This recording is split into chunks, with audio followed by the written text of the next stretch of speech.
Alors, ce soir, on poursuit dans l'Épître de Paul aux Romains et je vais lire le verset 17 de Romains 8. Or, si nous sommes enfants, nous sommes aussi héritiers. Héritiers de Dieu et co-héritiers de Christ, si toutefois nous souffrons avec lui, afin d'être aussi glorifiés avec lui. Alors, ce verset, c'est le premier d'une section qui va jusqu'au verset 30. La section précédente opposait la marche selon la chair à la marche selon l'esprit. Et maintenant, la section qui débute avec le verset 17 oppose la condition actuelle à la condition future pour le croyant. Dans ce verset, la promesse de Dieu, elle est appelée héritage. On est héritier. Excusez-moi. Et Paul dit que l'héritage n'est pas donné aux étrangers, c'est aux enfants. Si nous sommes enfants, nous sommes aussi héritiers. Puis on sait qu'on est des fils d'adoption, on n'est pas des fils par nature. Puis Paul écrit aux Romains, qui étaient évidemment dans l'Empire gréco-romain, et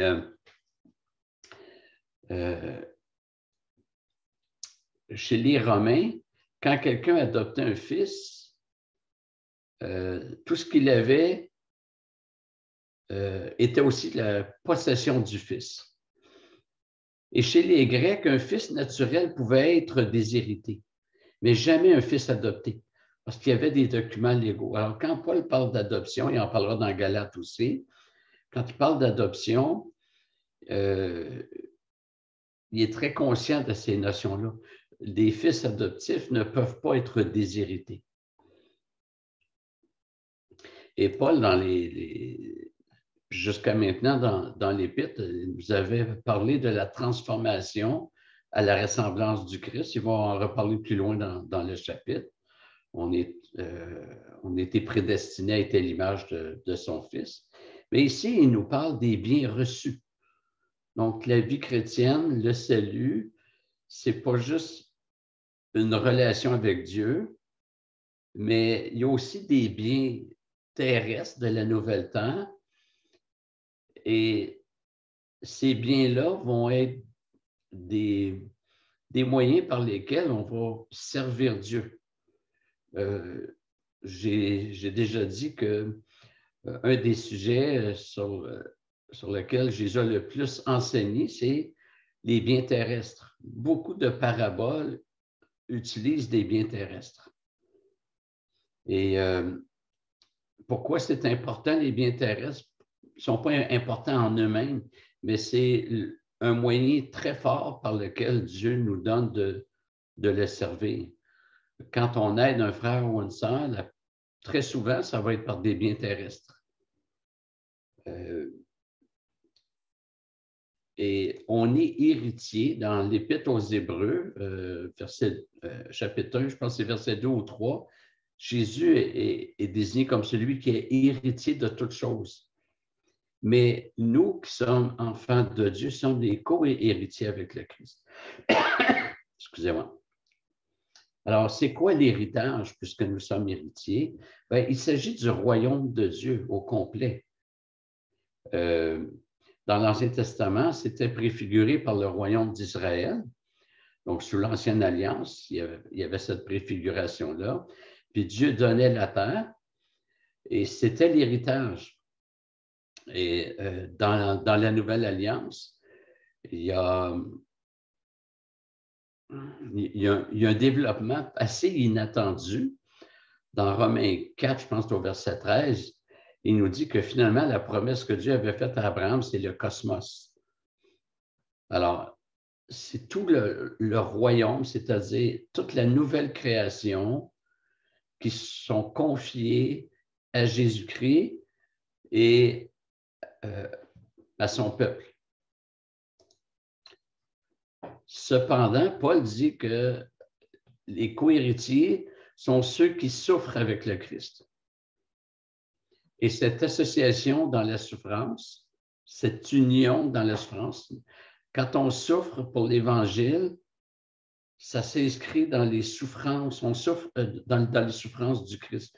C'est avec lui que nous souffrons. Très souvent, on pense aux persécutions, et oui, c'est relié, mais j'ai l'impression qu'il n'y a pas juste ça. Possiblement que l'idée de mourir à soi-même fait partie des souffrances pour l'Évangile. Ça ne veut pas dire qu'on va tous mourir martyrs, mais la souffrance, c'est être prêt à subir les contre-coups de la vie chrétienne. Les persécutions, mais aussi les renoncements. Je suis tenté par un péché, je ne le fais pas, je décide de... Donc, ça va être souffrant. Hein, il y a quand même la résistance, c'est exigeant, mais ça s'inscrit dans la souffrance du chrétien.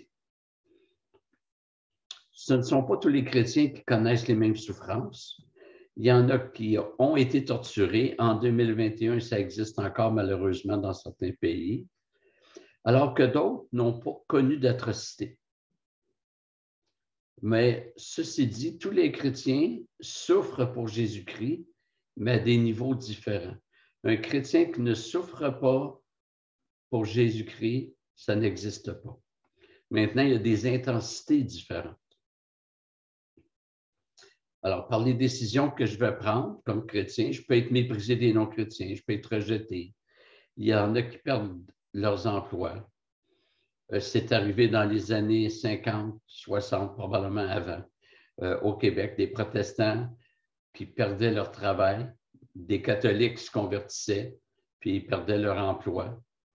J'ai connu des enfants de ces chrétiens-là. Les enfants qui sont chrétiens aussi, puis qui ont témoigné que leur père avait perdu leur emploi, puis eux avaient dû changer d'école parce que les écoles étaient catholiques ou protestantes à l'époque. Alors, les écoles protestantes, c'était toutes anglophones, alors c'est pourquoi les églises protestantes se sont développées beaucoup plus chez les anglophones au Québec. Mais il y en a qui ont payé un prix quand même assez fort. Et Paul rappelle la grande vérité de Jésus, et je vous lis Jean 12, 24. En vérité, je vous le dis, si le grain de blé ne tombe en terre et ne meurt, il reste seul, mais s'il meurt, il porte beaucoup de fruits. Chaque fois que je vois ce verset-là, je pense à William Evero, qui m'avait repris avec raison sur une mauvaise interprétation que j'avais faite de ce verset-là. Donc, à chaque fois que je le vois, je pense à eux. C'est une bonne chose. Donc, la souffrance n'est pas nécessairement reliée aux circonstances, n'est pas toujours reliée aux circonstances, mais ça peut être le fait de renoncer à notre vie actuelle pour vivre la vie avec l'esprit. Donc, renoncer à sa vie, ça peut être de dire non au péché, ça peut être de résister dans les persécutions. Hein, on part je dirais, du simple au très intense. Et Paul voit la souffrance comme inhérente au salut. Mais une lecture rapide peut amener à conclure que si je n'ai pas de souffrance dans ma vie, je ne suis pas sauvé. Donc, Paul dit, si toutefois nous souffrons avec lui. Mais premièrement, si on comprend la souffrance comme la lutte contre le péché, puis ce n'est pas toujours des persécutions féroces, eh bien, tous les chrétiens souffrent. Puis il y a un autre élément aussi, c'est qu'en grec, mais c'est vrai en français aussi, le mot « si » peut introduire une proposition conditionnelle, mais il peut aussi être synonyme de « puisque ». Je peux dire à quelqu'un, si tu ne voulais pas venir avec moi, tu n'avais qu'à me le dire. Le « si » n'appelle pas une condition. Je pourrais très bien dire, puisque tu ne voulais pas venir avec moi, tu n'avais qu'à me le dire. Le « si » en grec et en français peuvent appeler le conditionnel, mais aussi peuvent être synonymes de « puisque ». Et c'est comme ça que Sommer traduit.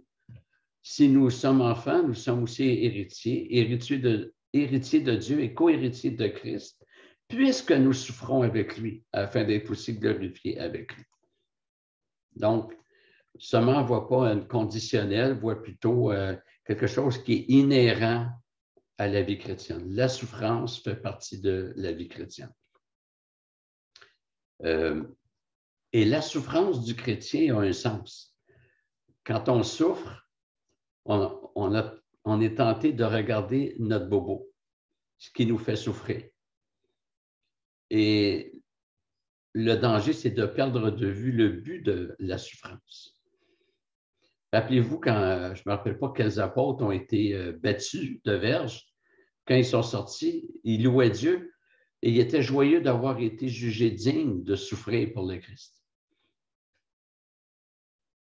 Et donc, la souffrance a un sens et elle a un aboutissement. Hein, on parle des douleurs de l'enfantement. Paul va en parler dans le même chapitre. C'est la gloire à venir. Donc, ça, c'est l'horizon qui est devant nous, un horizon glorieux. Mais pour l'instant, notre séjour sur la terre se fait dans la souffrance. Rapidement, quand je me suis converti, j'ai réalisé que quand Dieu avait créé l'être humain, il l'avait créé avec des nerfs. Il savait très bien qu'il allait s'incarner et qu'il allait souffrir. Il a créé l'être humain avec une capacité de souffrir.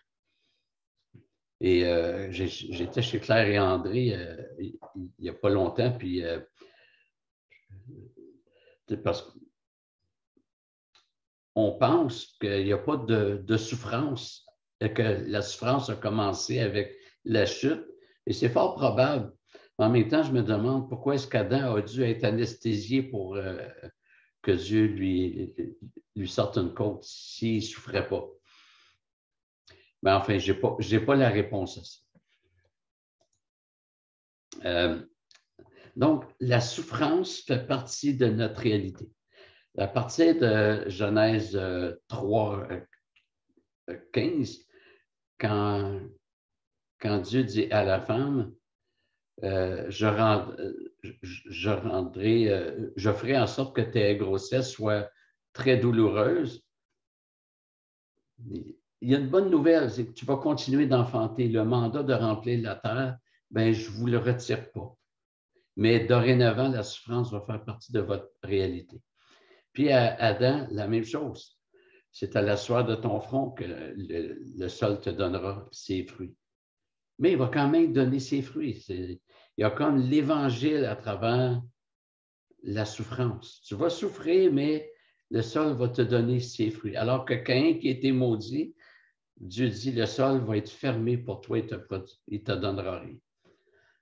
Donc, la souffrance fait partie de cette création-ci. Et quand on se convertit, la souffrance continue. Dieu peut faire un miracle, puis soulager un, puis guérir l'autre, puis on croit à cela. Mais ce n'est pas toujours le cas. Et si Dieu ne le fait pas, ça ne veut pas dire que Dieu ne nous aime pas, que Dieu n'est pas fidèle, que Dieu n'est pas puissant, etc. Non, c'est que quand Dieu le fait, c'est exceptionnel. Oh, c'est vraiment l'exception. Mais de toute façon, nos corps s'en vont à la mort, alors que notre être intérieur se renouvelle, notre être extérieur dépérit. Verset 18. J'estime qu'il n'y a pas de commune mesure entre les souffrances du temps présent et la gloire à venir qui sera révélée pour nous. Et on voit la stratégie de Paul qui, pour qu'on puisse accepter de souffrir présentement, ben, c'est en considérant le bien-être qu'on aura après. Il n'y a personne qui accepterait de souffrir chez le dentiste s'il n'y avait pas cette espérance de dire ça va aller mieux après. J'aurai plus mal après. Et Paul veut vraiment qu'on réalise comment c'est avantageux de souffrir pour le Christ. parce que le pattern dans lequel on est embarqué, c'est celui de Jésus-Christ. Jésus-Christ a souffert avant d'être glorifié. Et la même chose nous arrive. Donc, il y a le présent, il y a le futur. Le présent marqué par la souffrance, le futur marqué par la gloire. Et je vous lis Ésaïe 53, verset 10, qui parle de Jésus-Christ. Après s'être livré en sacrifice de culpabilité, donc la vie ici-bas, la souffrance, il verra une descendance et prolongera ses jours, la gloire. Alors, c'est un texte qui annonce la résurrection. Quelqu'un qui est offert en sacrifice, comment ses jours peuvent être prolongés? C'est en ressuscitant. Luc 24, 26 dit, le Christ ne devait-il pas souffrir de la sorte et entrer dans sa gloire? Et il y a plusieurs autres textes qui montrent que la souffrance pour le Seigneur précède la gloire. Et c'est arrivé à Jésus-Christ et ça nous arrive aussi. Et il faut qu'il y ait mort dans cette création-ci, hein, si le grain de blé ne meurt, pour qu'il y ait vie dans la nouvelle création.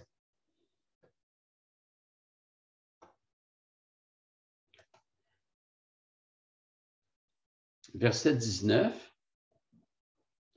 Aussi, la création attend-elle avec un ardent désir, ou on pourrait traduire avec impatience, la révélation des fils de Dieu. C'est très intéressant comme formulation.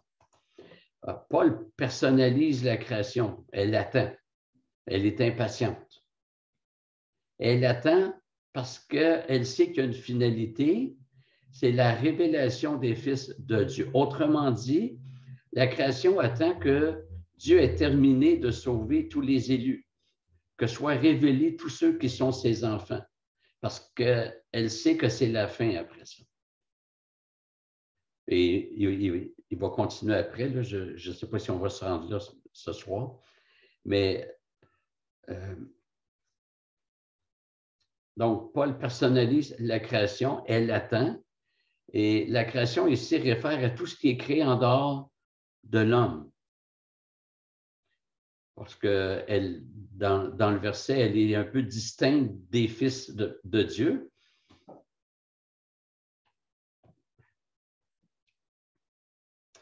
Et on voit que la création a un désir, mais c'est comme si ce n'était pas pour elle-même, c'est pour les croyants. Et la création n'a jamais été là pour elle-même. Elle a toujours été là pour l'homme. Dieu a tout créé, puis il confie la création à l'homme. Et il dit à l'homme, ben ça, tu vas tirer ta subsistance. Le récit de la création nous montre que dans les 5 premiers jours, Dieu a tout préparé. Puis au 6e jour, il a créé l'homme. Puis il a créé il me semble qu'il a créé les animaux le même jour. J'ai un blanc, là, je pense que oui. Mais c'est comme si Dieu avait... C'est comme des parents qui attendent un enfant puis qui préparent la chambre.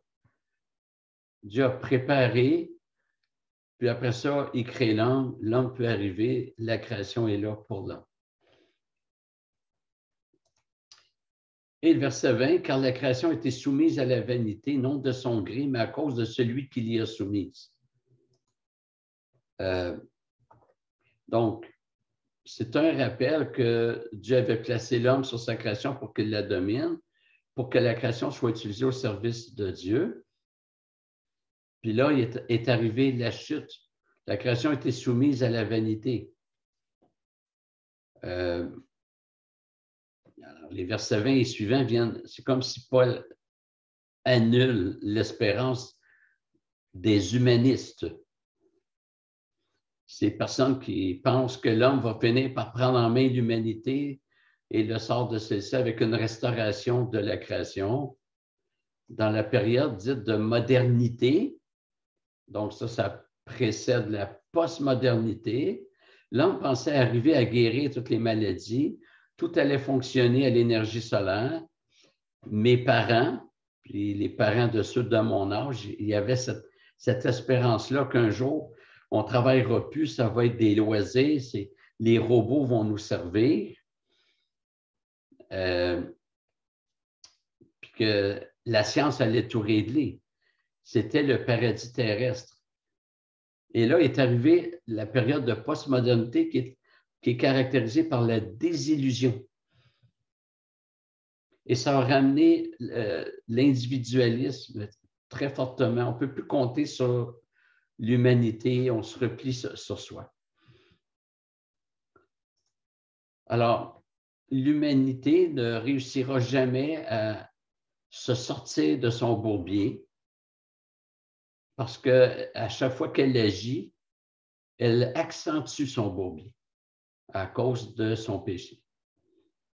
Et la création est présentée avec raison comme victime. Paul dit bien non de son gré.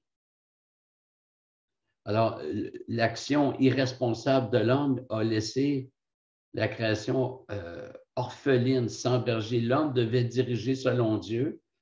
L'homme a continué sa domination, mais pas selon Dieu. Il a perverti la création, il l'a placée sous la vanité. Enfin, c'est ma pensée parce que Paul ne nomme pas qui a soumis la création à la vanité. Quand il dit car la création a été soumise à la vanité, non de son gré, mais à cause de celui qui l'y a soumise. C'est qui ça, celui qui l'y a soumise? Alors, il y en a qui pensent que ça serait Dieu en confiant la création à l'homme, que l'homme a péché. D'autres pensent que c'est Adam qui est visé. Mais la formulation grecque, que je ne développerai pas ce soir, favorise l'idée que ce soit Adam qui soit ciblé comme le responsable. Et ce qu'on voit, c'est que la séquence Jésus-Christ qui souffre avant qu'il rentre dans la gloire, le chrétien souffre, il est uni à Jésus-Christ avant d'entrer dans la gloire. Celle-ci se voit dans la création aussi. La création souffre présentement avant d'entrer dans la gloire des enfants de Dieu. Alors, frères et sœurs, nos souffrances ont un sens.